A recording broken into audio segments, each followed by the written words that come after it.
Welcome to the Cheating Wife Stories channel. I married a doctor, so we must be on easy street, you're thinking. Big money rolling in, vacations on the drug companies. Not so. I got in at the wrong end of her career. Let me tell you a story. I met Karen when we were both going to different community colleges to save money. She was smart, even brilliant, and could talk well about almost anything she had ever read about. She was also naive, maybe innocent or trusting would be the better word. Not so good with practical things. The tuition at junior colleges is a fraction of what it is at four-year institutions, and money was a big consideration. My dad is a general contractor with a grade school education and further study at the School of Hard Knocks. Trouble was he kept getting hard knocks. He got a lot of work but didn't make much money at it. Of course, I had to work for him as a kid, and I thought I could see all his flaws. He was a bull-of-the-woods guy, didn't listen well, and got rid of people who were, in his opinion, too smart for themselves, and often smarter than he was.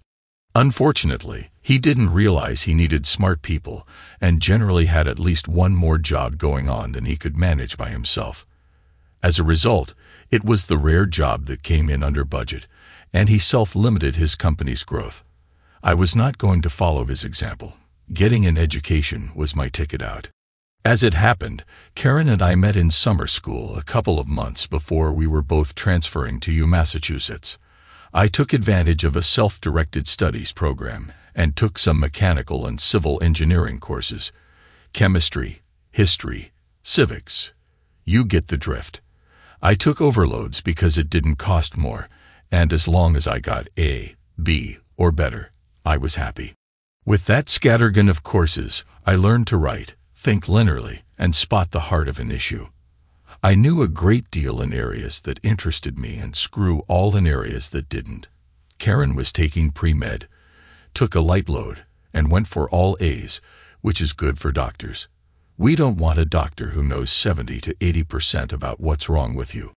On the other hand, I looked at college as a trade school for life. I wanted to be the contractor my dad never could. I wanted to know all that I needed to know, and a bit more besides. We both graduated with bachelor's degrees together. Karen was really lucky. With no relatives in the medical field and no influential recommendations, a medical school in Philadelphia accepted her and gave her a modest scholarship. We moved to Philadelphia and got married that summer. I was out from under my dad, trading his iron yoke for her velvet one. Her father clearly saw her stellar future, and certain of my eventual bankruptcy and failure, impressed upon her the importance of a prenuptial agreement. He also gave us a hefty wedding present of a 20% down payment on the house of our choice. Make that her choice. What the agreement said was basically what she owned and or earned were hers personally.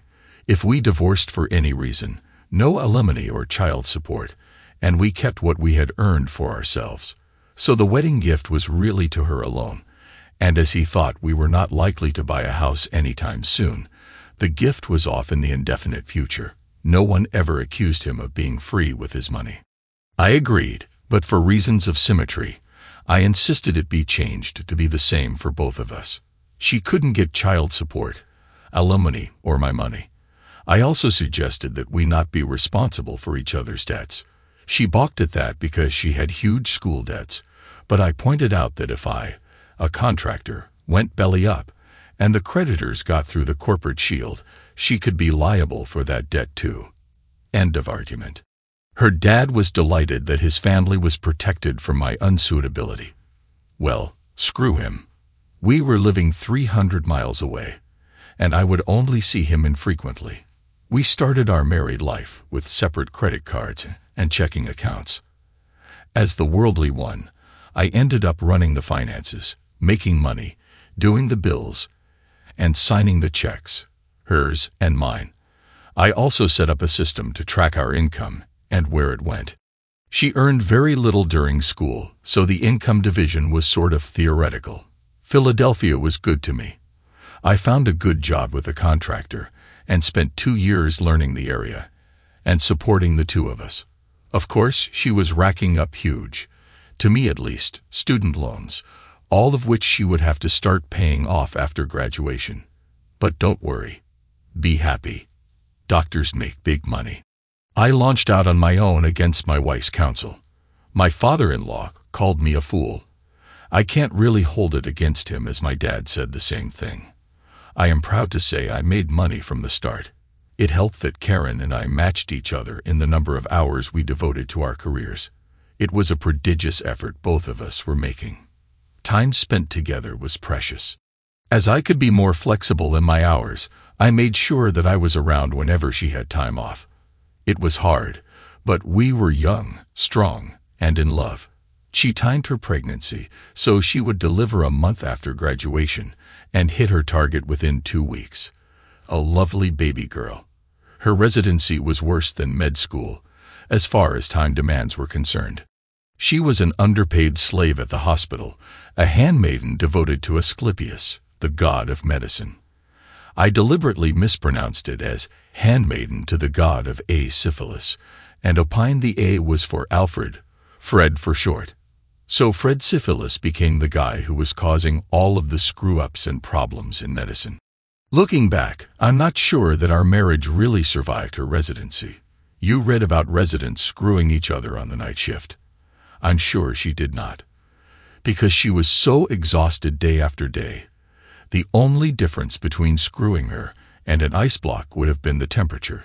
It was a hard, lonely time for me, made bearable by my daughter, and a demanding growing business. Unfortunately, we got used to the other not being around. Her internship and later her medical practice easily consumed 55 to 60 hours per week, plus the hours were erratic. I continued to take care of our daughter. I keep a day-minder diary for both work and home life. It was a job keeping track of all of the scheduled stuff for my daughter, my wife, and myself. Daycare was essential, of course. It really bothered me that my daughter was with strangers so much. I moved my office to a storefront I bought cheap, across the street from the daycare center. I hired a grandmotherly woman with the grandmotherly name of Mildred as my office manager. While I needed her around full-time to answer the phone and such, there really wasn't enough work to keep her occupied. It was her idea that she would watch my daughter for the last 3 hours of the workday. My daughter was delighted, and so was I. Emancipation Day came for the wife with the end of her internship. We spent a couple of weeks at the shore before she started in as a family physician in a small practice in the near suburbs. She was hot to buy a house. The banks and mortgage brokers were offering no money down mortgages, no credit check. She showed them the pay stub and picked out a new house. I had little choice, as she pointed out. It was her money. She wanted a new McMansion, and I wanted a pre-war house, one built between 1900 and 1940. We got the new, cheaply built box about a 45-minute commute from my office. Her father's wedding present became her end-of-residency present as well. 2 for 1. It amounted to a $30,000 down payment on a house. It was a goodly chunk of money for him, but his daughter had stars in her eyes and wanted a $700,000 mansion. His contribution just about covered taxes and closing costs. At 7% interest, the mortgage was $4,500 per month, plus taxes, heat, upkeep, car, and various insurances boosted the monthly bill to $6,500. Her student loan payments were another $5,000 a month. I tried to get her to lower her sights to a more modest $250,000 to $300,000 house. But honey, this is what I have been working for all these years. After years of eating beans, you want to spend everything on a house and continue eating beans. That's nuts. We're young.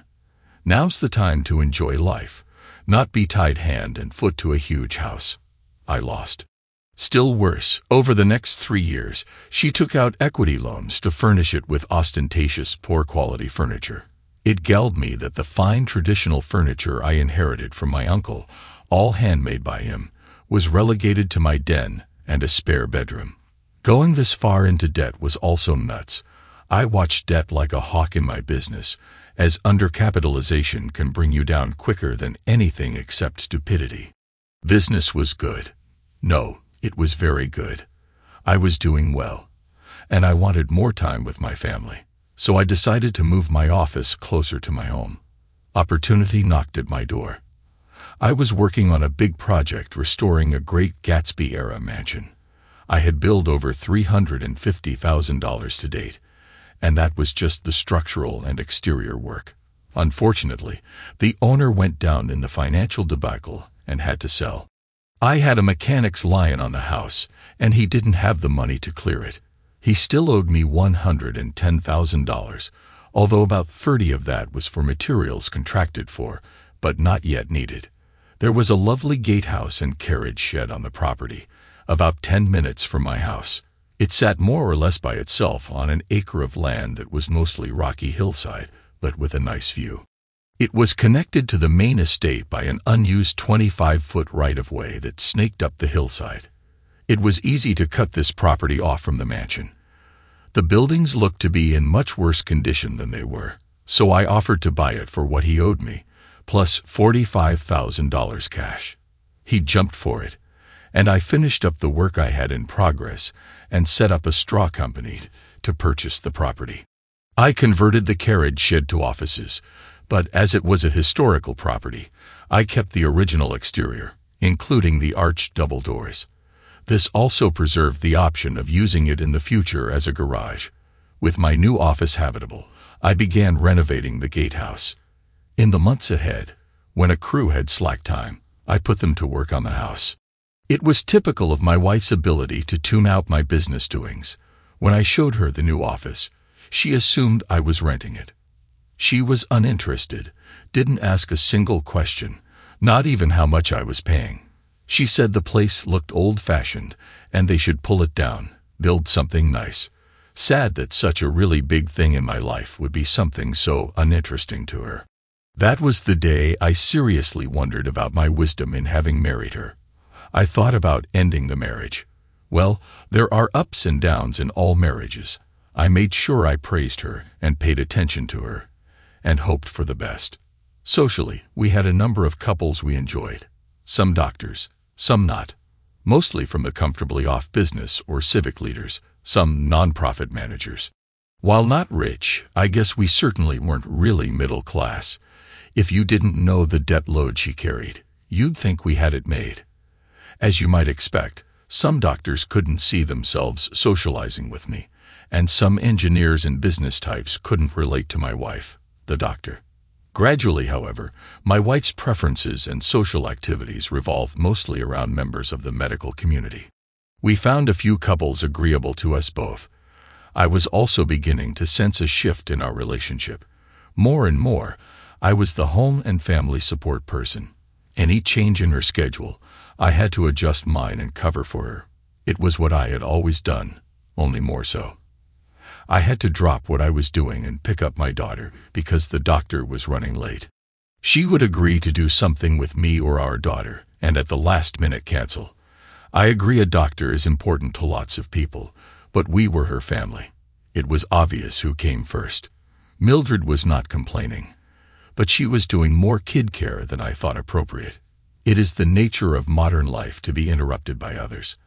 I get calls from job sites and suppliers after hours. I have 2 cell phones, one work, one personal. My wife carries her phone. Easily 99% of the after-hours calls I get are settled right then, or in a couple of minutes on the phone. For years, other than those times she was on call, the same was true of my wife. But in late summer it changed.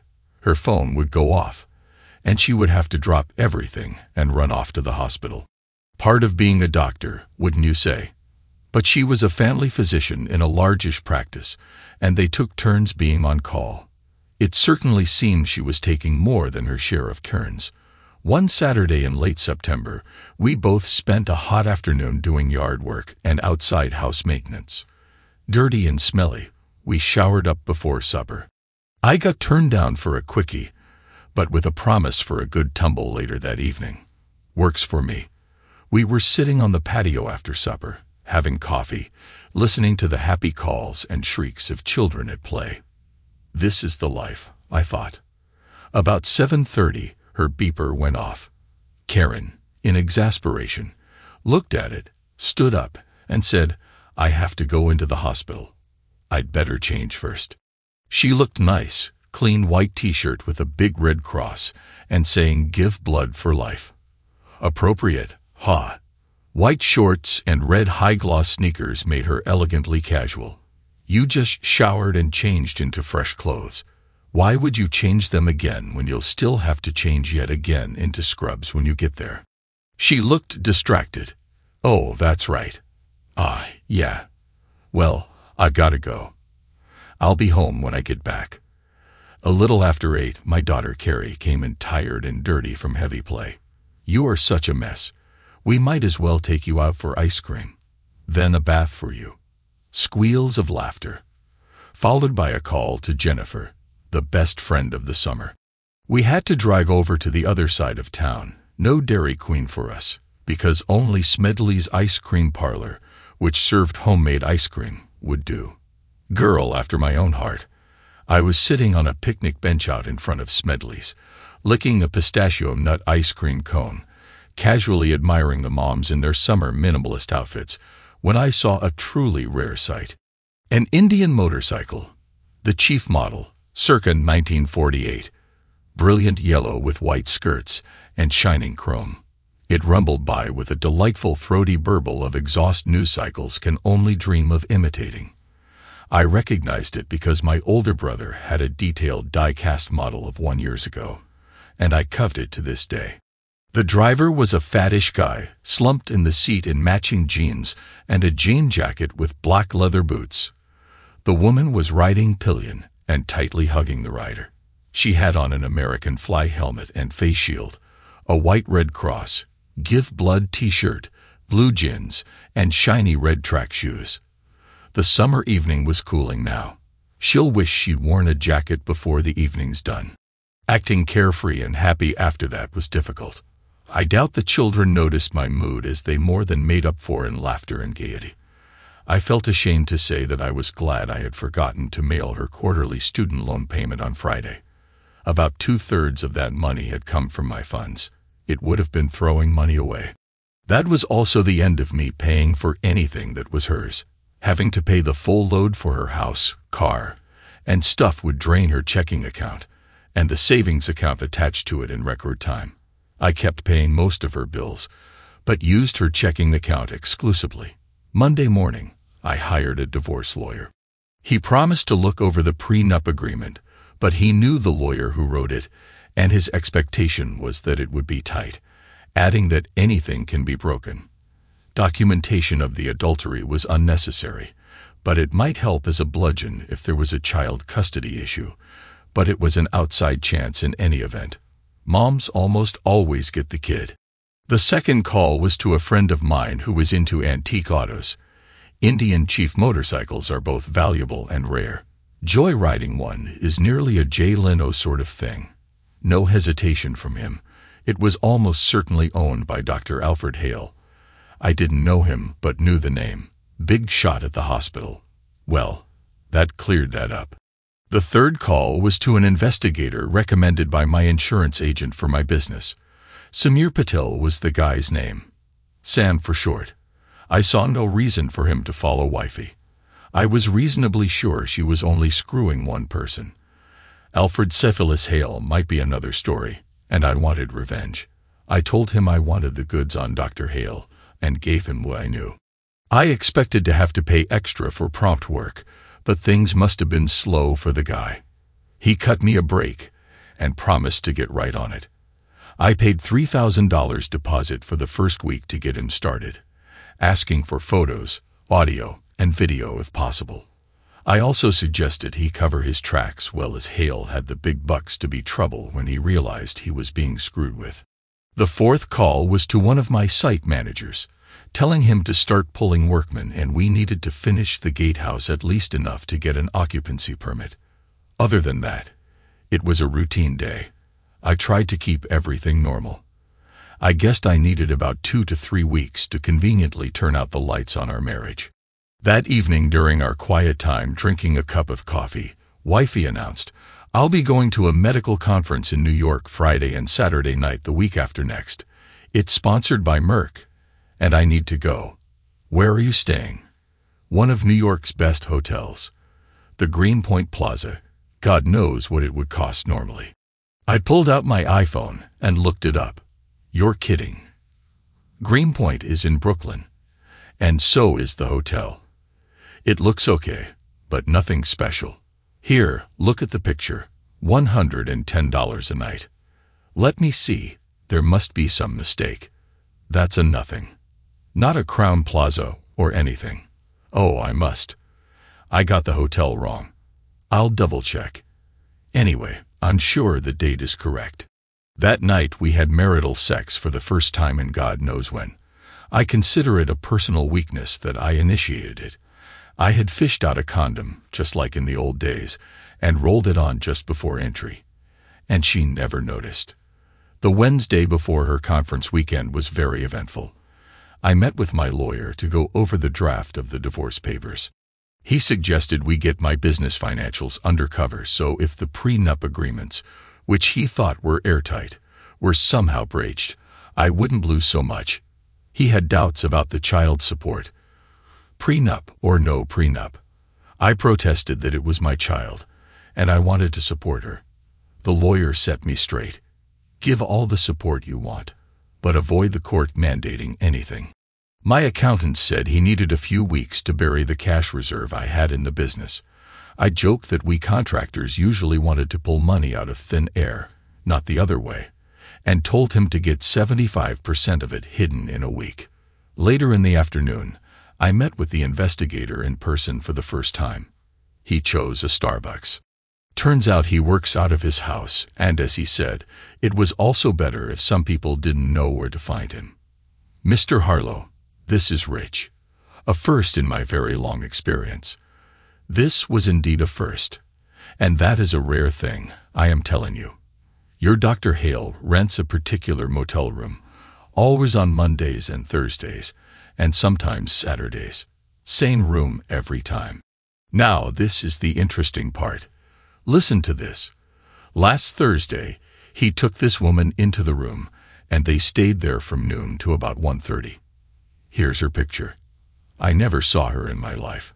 Nice redhead, I thought. Her name is Eileen McCormick, and she works for one of those visiting nurse companies. She had such a sticker on her car. I have her personnel information here for you as well. The curtains on the window were tight, so I couldn't get any pictures, but I have the full audio. They came out all lovey-dovey. Here's another picture of them. He went back to the hospital. Now here's the big surprise. I couldn't believe it. At 6 p.m., he drove back to the same motel, arriving at 6:15, and went into the same room. At 6:25, this woman drove up and went in his room, just like the last one. He slid the picture over. Sorry, it's your wife. But you already knew that, didn't you? We have the audio for this assignation as well. Welcome to the world of Viagra. First time I've come across a guy meeting up with two women the same day in the same room. Turns out he does this twice a week or more. I gained access to the room, and as you instructed, set it up for sound and video. Somebody will be in the area recording what goes on when he is inside. Here is a disc with your wife and one other woman, who we do not know, as she arrived with Dr. Hale. I thanked him. Sam, if the crap hits the fan, is there any way this can be traced to you? I'm serious here, possibly serious money looking for the source of these pictures. Nah, I'd tell you that they would never find me unless you told them, but I am careful. You'll find none of my fingerprints on those pictures, nor anything in the room. I told him to keep recording until further notice, but forget the outside stuff, paid another $3,000 in cash, and left with a sour taste in my mouth that wasn't from the coffee. The next day, I closed joint credit card accounts, explaining to Karen that it was to get better control of our funds, and did the final positioning of funds. Each week, I got Samir's set of videos on a CD in the mail. He had 2 cameras, and presumably 2 microphones. Of course, I watched all the tapes, but the ones of my wife I examined with care. I obsessively listened to every word, watched closely every gesture, I think it was cathartic for me. The more I watched, the more distant my feelings for her became. Physically, I guess he was okay for his age. Older than me by a good deal. 15, 20 years. Clearly never exercised. His tool was much the same as mine. Similar amount of body hair. I was glad to see he had about 4 or 5 more inches on his waistline than me. He generally led the sessions with all the women. He told them what he wanted, and they did it with enthusiasm. She complied with alacrity, doing everything he asked of her, no hesitation, happy to experience whatever he wanted. How I wish she would be that way with me. Upon reflection, I realized that perhaps I shared some responsibility for our lousy sex life. When the wife said no, I didn't insist. I let her be the gatekeeper in the bedroom. Now Hale was pushing her, and she was happily yielding. Simple. Really. We all want to please our partner. Maybe it's more a matter of what my expectations were. And as I could see, they were too low. Work on the gatehouse was coming along nicely. With a week to go, I called the lawyer and learned he was on vacation. I told his assistant that I wanted the papers by next Wednesday as promised. She assured me I would have them. I was set to file for divorce and move out of her house and her life. Our daughter was at the neighbor's. We were sipping a nice wine on the patio on the evening before her medical conference. I probably shouldn't have bothered, but I did try one last time to preserve our marriage. So do you think my wife will ever come back? Huh? What are you talking about? I'm talking about you. You've been moving away from Carrie and me for quite some time now. It's like you're moving out of the family. I just wondered who you found to take our place, and when or if you're coming back. There was a long silence. I was about to get up and leave when she replied in a quiet voice. He's a doctor at the hospital. I can't tell you his name, but I'm pretty sure we're in love. That it's the real thing. You can't tell right away, can you? Emotions are funny that way. I'll know in a month or so. And no, I won't. I can't give him up. I'm sorry, but there it is. I still love you, but... She trailed off into silence. I said nothing. Chris, aren't you going to say anything? You haven't finished. You were saying you loved me, but... And I'd like to know how long, how often, and most of all why. What does he have that I don't? Okay, this is complicated, but I love you, or what I always thought was love. With him, it's different. I've been intimate with him for a month, maybe 6 weeks. There is no why. It just happened. He's not better or worse than you, just different. So every time your phone goes off, you're either off to help and comfort the sick and dying, or Dr. Syphilis has a hard-on, and his 304 needs to take care of it. Look, give me your hand a minute. She extended her left hand and took mine. Chris, don't be like that. It's not like that. I just have to be sure, and it's only a few more weeks. Please. I held her hand with both of mine and cleanly slid her wedding and engagement rings off of her finger. I don't think it registered until I took my wedding band off and dropped it in her hand. Hey, give them back. I can't go without them. They're mine. Chris, people will notice. Give them back. Not my problem. I slipped 2 coins out of my pocket, stood up, and threw them way the hell out into the yard. In the failing light, she would glimpse something shiny flying through the air and assume it was $9,000 worth of jewelry. So go find the damn things. If you wanted to keep the marriage they represented, there wouldn't be this problem. Anyway, you'd probably be surprised how many people know what you've been doing. The 2 of you are well known about town. So tell them. Tell them all how lucky you were to get onto the big doctor's well-used tool. Tell them he loves you more than life itself, that he's gonna divorce his wife and marry you. Just waiting for the right time to tell her. Fine by me. Chris, cut out the crude talk. How did you know that? I laughed. Beneath all that education, you're a dumb idiot. Every married guy tells his sex buddies he loves her and is going to leave his wife. It keeps her having sex with him. Women who imagine themselves virtuous pretend it's necessary to reach a long-term commitment. An honest woman does it because it's fun, and she enjoys the ride, and 304s do it for money. Anyway, sometimes the guy does divorce his wife. I'm guessing. Maybe 1 in 5, because the marriage was in the shitter anyway. And sometimes he even marries his sex buddy of the week. Maybe that's 1 in 5 too. So the chances are, 24 out of 25 times, he dumps her. But who knows? Maybe it is true love you have, and you'll marry him, and the two of you, who merely adulterated your last marriages, will be faithful in your new ones, and in your free time, go down into the cellar and dissect corpses together. She went up to our bedroom, slamming doors as she went. What the hell did she think my reaction would be? I put together the reality package I planned to leave for her. It listed the household costs, her net income, minus her student loan payments, minus her mortgage payments, minus taxes, minus car payments, minus utilities, minus insurance for car and house. It came out in minus numbers. She was in the hole by $1,000 a week, with no food, gas, or anything else.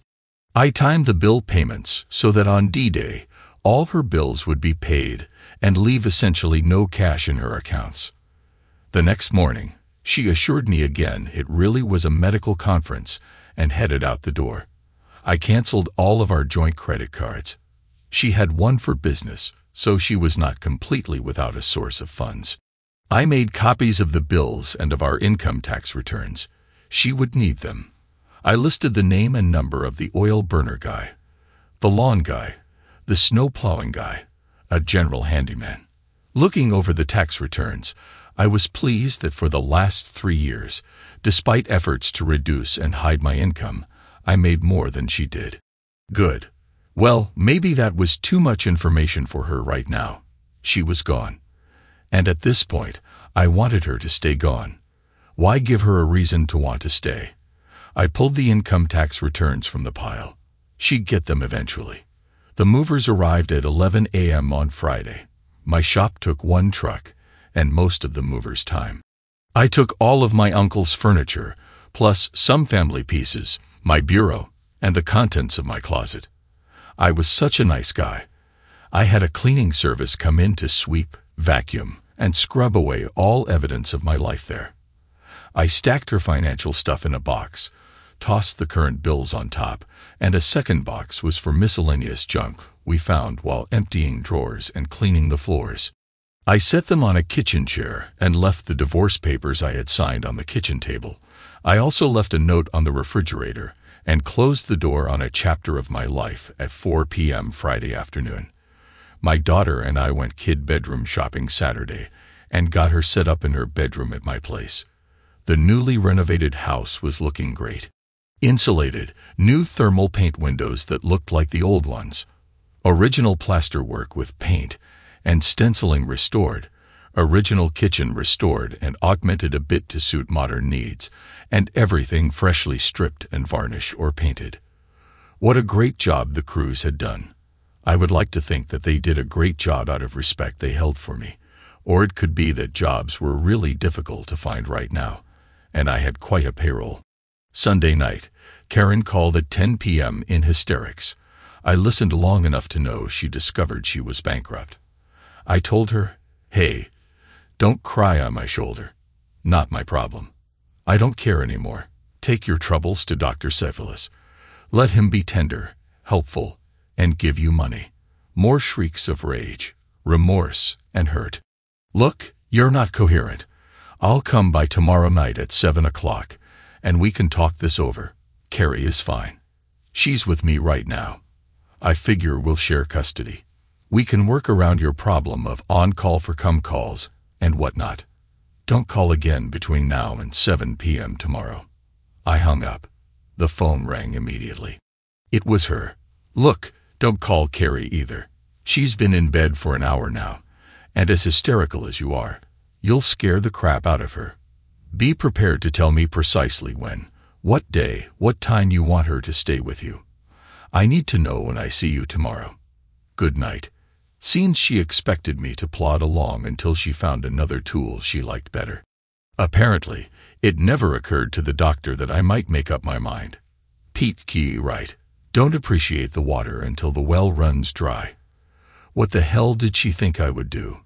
Just imagine her saying, "Chris, thanks for cooking a nice dinner. Help the kid, what's her name, with her homework. After you do the dishes, I know you have to be up by 6 to go to work, so don't wait up. Syphilis just called, and he's really needing some dirty sex, and I can't keep him waiting." Saying that would certainly make every husband want to stay around. Sure it would. Dumb witch. 7 p.m. came around. Just to piss her off, I got an Italian sub at a very good Italian deli. Crispy crust artisan bread on the side, so it wouldn't get soggy. I showed up late, with particularly dirty and sweaty work clothes and boots, knocked on the door. The grungy clothes were a bit of theater. I worked up a good sweat doing landscaping at my new house. She looked nice, low-cut blouse, wearing a thin lace bra, short skirt, barefoot. She saw the bag in my hand. "Oh, how nice. You brought something for me. I guess we're both sorry. Come on in. I made supper." "You got things wrong. I'm not sorry. I am delighted I found out what you were before I wasted more years. Nothing was said about supper. I brought this for myself. You do as you please. But I cooked a nice meal for you." I looked over at the table. "I was thinking, you didn't cook anything. You picked it out pre-cooked at the grocery. Must have just come from Syphilis. She never dressed like that for me." But what I said was, "Oh well, let's eat and talk about Carrie. That's what we have in common now. I presume you agree with joint custody, and I wonder if you've thought out when you will want her. I don't want a divorce. This is not my choice. It's just that this might be the real thing with Fred, and I need some time to find out, if it's the real thing." "Right, you said that before. However, the real thing that is upon you right now is divorce. I do envy your delusional state. New love is really, really great, although I must say it hasn't done much for your mental acuity. Now don't take this the wrong way. He obviously is something really special. What does he have that is so attractive?" "Chris, I'm not going there. No way will I compare him with you or vice versa. No, really, I'm not asking that. I am asking what is so attractive about him. Word of honor, I won't go off the deep end. Tell me." "Well, it's really not the sex. I mean, he's skilled at it. He's good, but not extraordinary, at least in my limited experience. Size-wise, he's ordinary as far as I know. But he has an amazing smell. It's not perfume or anything. It's his body. It has this sublime smell. He has a commanding personality. He's confident and in charge. He's so considerate, kind. He listens intently and comments intelligently on whatever I say. I just, feel protected. I want to please him. I probably would have done. I did do whatever I thought he wanted. And he seemed to know what I wanted. Not what I said I wanted, but deep down inside what I wanted, and had me do that. What I really wanted, but couldn't ask for. Then he is indeed a talented Don Juan. Well, God bless you and your ongoing quest. His bedside manner carries over into your bed. It makes me feel better to have gotten out of your way. And it's good for you too. No more lying, sneaking around. Now you can be open about your love. Chris, I really didn't want a divorce. That was your idea. For the love of Christ. It's my fault. She's nuts. Anyway, divorce it is. Ready or not, here it comes. And lest we forget, caring for our daughter is why we are talking tonight. I can't control my schedule. Why are you asking this? Carrie has to have some sort of stability in her life. She's not going to go to bed in your house and wake up in mine. She has to know who will get her to soccer practice next week Tuesday. She has to know in advance where she will be Saturday, if only so she knows who she can make plans to play with. So if you want scheduled time with her, when will it be? And what are you going to do about Carrie when you have her and one of the Syphilises calls you out? What are you going to do when you're running late? I'm not in a position to answer that now. This is still new to me. Do we have to do this now? As long as you're happy not having her with you. No, we need never mention it again. Yeah. Look, what we do in the next few days or weeks isn't forever. Things change. So for now, I gather you agree, reluctantly. She stays with me, and you visit as your time permits. You may not drop in for any reason. Call first. I need 24 hours notice of any change in plans. I just want you to know that I expect and need you to be her mother. Let's try to be civil to each other. And if we can't, then at least be civil in front of Carrie. I don't badmouth you to her and vice versa. That makes sense. On the rest, I'm between a rock and a hard place. I have to go along with this. At least things are going well in my other life. Good. I'm glad to hear it. Hope syphilis makes you happy. Sorry I couldn't. But then again, I've come to realize it was mutual. I would rather we had split without the adultery, but stuff happens. At least we both now have the prospect of good companionship. Well, I'm off. Chris, I didn't file for divorce. You did. Right, you keep on about that. You mean you really didn't expect it? You put the cuckold's horns on me.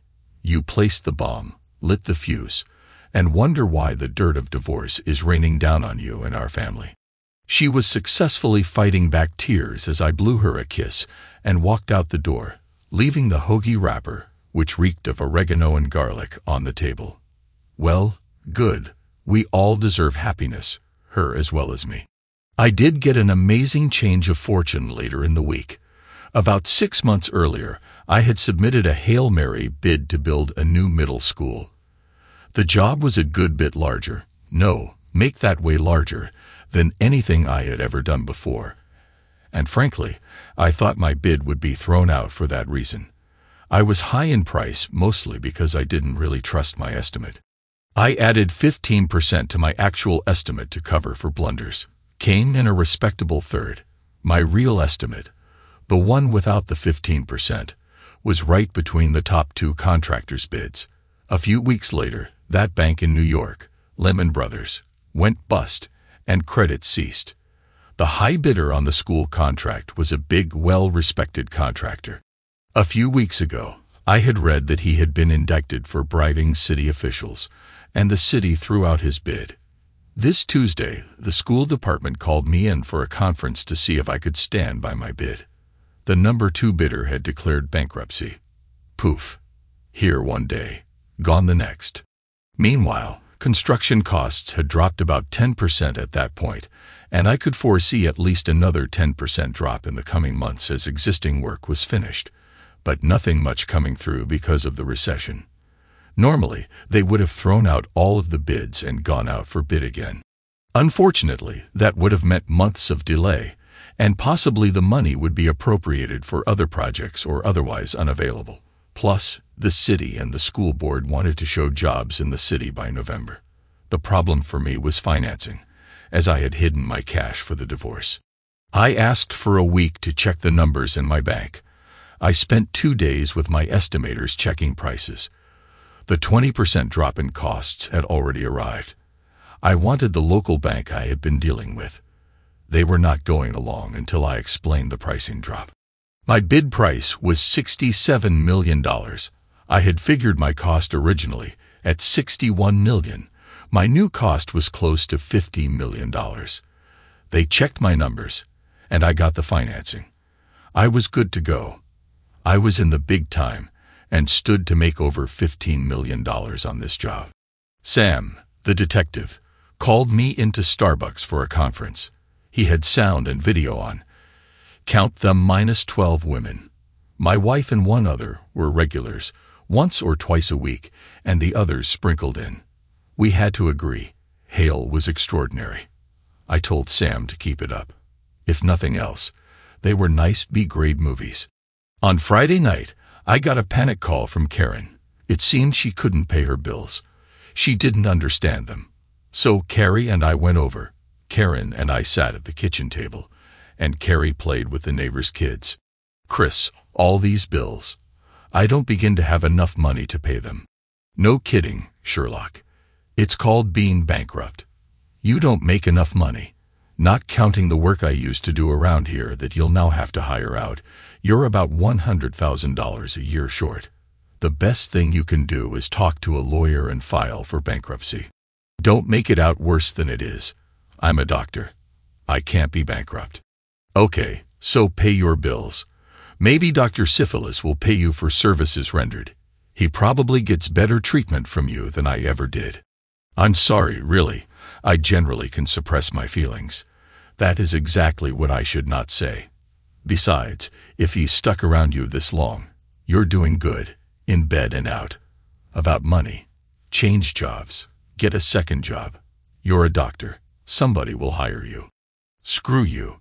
At a minimum, I need another $3,000 per month revenue stream, and a second job's out of the question. Actually, you need closer to $4,500 just to keep the grass mowed with no cushion. And that's with about nothing for spending money. You forgot taxes. So ask your partners for a raise. I need you to cough up some money. Did you read the prenuptials you and your dad made me sign? I don't owe you anything. Stop paying the mortgage. That's a start. Now you look, if I lose my house, I'll rip you apart in the divorce. You won't have a dime to your name, you idiot. Karen, this is unhelpful, all this squabbling about money. You really have no choice but to see a lawyer, declare bankruptcy, and dump the house. It's worth about $450,000 now, and you have a $600,000 first mortgage on it, and nearly another $100,000 second mortgage. If the bank dropped the mortgage by $300,000, or if they foreclosed on the property, that $300,000 would be forgiveness of debt and taxable to you. That's my best advice, but you need to see a lawyer. I won't give you money. I dutifully pay all the bills that I am obligated to pay, but nothing more. When our marriage had a chance of a future, I made sure you had enough money to live as you, not me, wanted to. You dumped me. I give money to charity, and that you're not. Oh, when you howl at how cruel bankruptcy laws are, remember that the money you and your dad gave to your congressman has come back to bite you. They have no mercy for those hopelessly in debt or the poor. And a last bit of advice, never declare war. Why warn the enemy? Rethink that bit about going after me. Thanks to your dad, you can't get me. Don't go there. I think we're done here. Let me call Carrie. She was livid.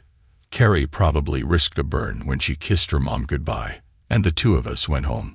I got a call from her a couple of weeks later. She wanted a parley. Could I leave Carrie home and come over for dinner? I told her I would be there at 7 p.m., after supper. I really didn't want to eat at her table. In refusing her so easily, I realized I had only mild affection left for her, and I was getting good at seeing through her manipulations. The anger I felt for what she did to me remained, and probably would for years, but the beast was under control. Chris, thanks for coming over. As you know, I'm in the gutter financially. The house is going, but I don't know when. I haven't made any payments on it since you left.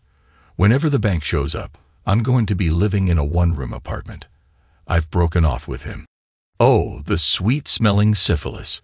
I take it you figured out you're just a collection of willing orifices to the good Dr. Hale. Isn't that the truth? If you knew, God, everybody must have known. You know his name. Oh no, everybody must know. He's been seeing another woman. I loved him and was sure he loved me. Boy, did I fall on my face. At least you're lying good side up. What do you want from me? I want my family back. Hey, we've had this conversation before. You said you thought he was your real love, which also meant that I was not your real love. When you expected me to wear the cuckold's horns, you proved you didn't really know me. And for that matter, I realized that I didn't know you. I've thought about it a lot. If you can believe it, I realized I disliked you more than I loved you. The two of us together are our past, not our future. That Hale is not your future either doesn't change anything between us, so forget about it. Chris, the other thing I want is revenge on him. I really do. He led me on with a string of lies, and I want him to pay. Forget about revenge as well. Do nothing. You'll look like an idiot however it comes out. Doctors are supposed to be wise, discerning, stable professionals, not love-struck fools that jump on a ding-dong after a good line. And don't look for me to get him in a dark operating room and break his fingers. Karen, remember the Bible. Revenge is mine, saith the Lord. By the way, I forgot some books here. Mind if I look for them? Go ahead. They're wherever you left them. I haven't read a thing in months. That's another thing wrong with my life. It's mostly work. I love to read, and I haven't had time for a long time. I got a bag from the kitchen and collected a couple of novels, but it was the hospital anniversary book I was really after. I needed to do some research, and I remembered that they had group photos and names in it. I had a different idea to fry Hale, but no point in telling Karen. She would get some of the blowback. When I got home, going through the hospital book, I was able to identify 9 women, 2 doctors, 5 nurses, and 2 in administration. That left 3 unknowns. I called Sam Patel, and then the lawyer I used for the business. I had figured out that I didn't like being a big contractor talking to suits all day. I really liked to be close to the work, particularly historic restoration projects. I asked my lawyer to look around for a contractor who wanted to buy a business with a very good 3-year contract, virtually guaranteed to make money. I offered him 10% of the purchase price. As for Sam the Snoop, it cost another $3,000, but he got the goods on the unknowns. We met in a local coffee shop instead of Starbucks. New office, Sam. The coffee's better. Belongs to a client. A friend of mine knows one of the office persons and got the name of 2 of them right off the bat. Turns out they were patients of his. Plus, 2 of the ones we had names for were also patients of his as well. We made up a fake newspaper story about the 3rd one, doctored her picture so she had clothing on. My contact brought it into the office and got the last name. The last one was both a patient and a nurse in his downtown office. I also looked up address and family info. I bought a cheap laptop on Craigslist for cash, and one of my guys got me a stolen credit card in case I needed it. One of the local hotels has unsecured Wi-Fi, so I parked on the curb across the street so I could go online. I didn't have to pay anything, but more importantly, didn't have to give any identification. I logged into a blog site and set up an account in Hale's name. I then uploaded Hale's Special Posse, Part 1, the nice nurses' balloons that relieve my stress. I had each one topless in a portrait, with names linked to a 30-second sex video clip where both the woman and Hale were clearly identifiable. I then set up an email account. I used some software that allowed me to send individual emails to a whole group of people individually. That way, no one would know who else got the emails, so it looked like Hale sent Hale's Special Posse to them alone. No way they would not spread this bit of juicy gossip to people I didn't know. I used several email lists, so both private and hospital addresses were covered. I hit send. Round 1. A direct hit on Hale. Karen called about half an hour later. My God, Chris, do you know what that jerk Hale did? He sent me an email showing him screwing 5 of the nurses. Hale's Special Posse, he calls them. The nurses. I know all of them. 3 of them very well. Jesus, Karen, what guy could have an orgy with 5 women? What the heck could you do with that many? It would be a huge waste of a glory hole. Gotta be a fake picture. No, one at a time, but all in the same room at different times. My God, he's sick. He filmed it all. How could he do that? Great stamina to do 5 women in a day. No wonder you liked him. Kudos to him. Probably had installed 1 or more video cameras and taped the sex. May have broadcast the whole thing to a receiver in his car. Of course, he also would have broadcast it to anyone else within a few hundred yards around. Anyone could have recorded it. Do you recognize the room? Oh my God. Oh my God. It was the motel room we used. Oh my God. Right. He no doubt has pictures of you too. Maybe he is Hale's special posse. The doctors. Your 15 minutes of fame might be starting soon. That jerk. Somebody will kill him. He better not. Oh Jesus, what did I do to myself? Send me the link. I'd like to see it. Besides, I need to meet some willing women. Look, I gotta go. You're a pig, Chris. You're a pig. The next night the blog was gone. A censorship on the web. I set up another blog, and the next day sent out new links to Hale Dork's Dr. Doxy's eye. Same deal. Went at everybody individually. The rumor mill would be cranking. It would be unstoppable. Like clockwork, half an hour after I had sent it, Karen called in tears. That man, my picture, and a video of me riding him. Jesus, the phone had been ringing every 5 minutes.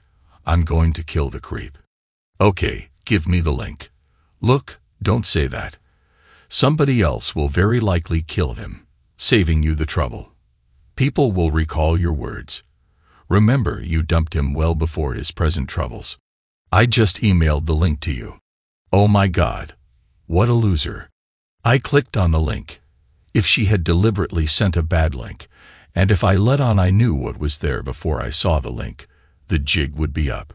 She's not that devious, but you can't be too careful. Yup, there she was. Well, you certainly look good. Maybe Playboy will put you in the magazine. Oh, thanks. Our hospital and 2 others have temporarily pulled his privileges, so he's out of work for a while until they decide what to do. So far, the nurses are being looked at as victims. Now they can add some doctors to the list. Just what I needed. At least the stereotype of a female works in your favor this time. Poor deluded young doctor throws away her marriage and her reputation all for a cad. All that education. Such a waste. Screw you and the horse you rode in on. What am I going to do? No pun intended, just write it out. Keep out of the limelight. Don't give interviews or any public statements. Most of your patients will know nothing. Few to none will see the pictures. Your balloons are nice, but half the people in the world have a pair on their chest, and most of the ones that don't have ready access to someone else's. Few people outside of the hospital will see them. Nearly all will look casually and not much notice or remember the face. More important, you need to think about what to tell your daughter if she finds out. She started sobbing with that one. I don't know how you handle that. Hale is another matter. This stuff will blow Hale out of town before it blows over, so you can enjoy the revenge you wanted at no cost or risk. When I sent out Hale's pics and prurient patients, it was public proof he was screwing some of his patients. It was all over for him. He lost his license to practice medicine, was buried under a hail of lawsuits, and his wife divorced him. He fled town and reportedly works for an insurance company in Texas, probably figuring out how to deny coverage to the sick and dying. I wonder if having little status and less money changed his smell. I wrestled with giving myself permission to spend some of the pot of money I was making. My antique car friend assured me it was a good investment, so using him as a straw man, I bought the Indian Chief motorcycle, plus another one Hale had picked up for parts. I've always regarded them as organ donor specials and never ridden one, but it looked like fun. I had the brains to take lessons. I no longer coveted my brother's toy. I had the real thing. I called the Red Cross and asked if they had any more Give Blood t-shirts. They had none. I explained that I wanted one size small, new or used, and would give the Red Cross a check for $100 and a $20 bill for whoever dug one up. The woman I was talking to said that could be arranged, and we agreed to meet Friday night and make the buy. She seemed like a nice woman, and I told her what I planned to do with the t-shirt. We had a good laugh and exchanged email addresses. I took Carrie out, and among other clothes she needed, bought her a pair of red sneakers and gave her the t-shirt. A couple of days later, we rode on my bike over to Karen's house on the eve of the foreclosure. Carrie ran inside wearing the t-shirt and the red sneakers and hollered, "Mommy, look at Pop's motorcycle. We rode over here on it. Have you ever ridden on one as nice as this?" Her eyes widened, and she mouthed, "Oh, I did once. Looking much like you, in fact. It was a fun ride while it lasted, but it was a big mistake because it ended in a crash. Chris, you better be careful on that. Karen actually sued me. Unfortunately for her, the prenuptial agreement held, and she got nothing from me, lost the house, and declared bankruptcy. However, not all debts are forgiven in bankruptcy, so I estimated it will be years of living cheap before she is free and clear.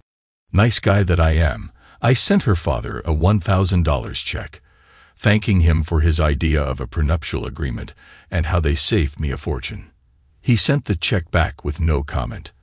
I sent it to a liberal advocacy group in his name and used his name as the donor. As part of the bankruptcy, my wife had to submit prior year's tax returns, so for the first time she really looked at the documents and saw what my income was the year we were divorced. She was aghast to see it was a lot higher than hers, to say nothing of the huge lump of cash I made from selling my business. She demanded to know why I hadn't told her. I pointed out I did show her. I pointed to her signature on every tax return. The amount of income was right there. It's just that she was so convinced she was the doctor, and I was a glorified handyman. She assumed our income was mostly from her practice. How often we look without seeing. It's just as well. You and your dad were really worried I was marrying you for your money. I think you like the idea of bringing in the big bucks. It gave you power. Look at the bright side. You're young, good-looking, and, as I and much of the world have seen, much better in bed now than you ever were when you were with me. I'm sure you'll have your pick of prospective mates. A year later, I got rid of the motorcycle. It was fun, but I wasn't riding it enough to become a skilled rider and basically didn't enjoy it all that much. My friend was right, though. It was a good investment. I sold the parts bike for what I paid for the two and the good bike for double what I had paid for the lot. Thanks to everyone who took the time to listen to today's stories. If you enjoyed it, please consider liking and subscribing if you haven't already. Feel free to share your thoughts on the events in the comments below. Take care.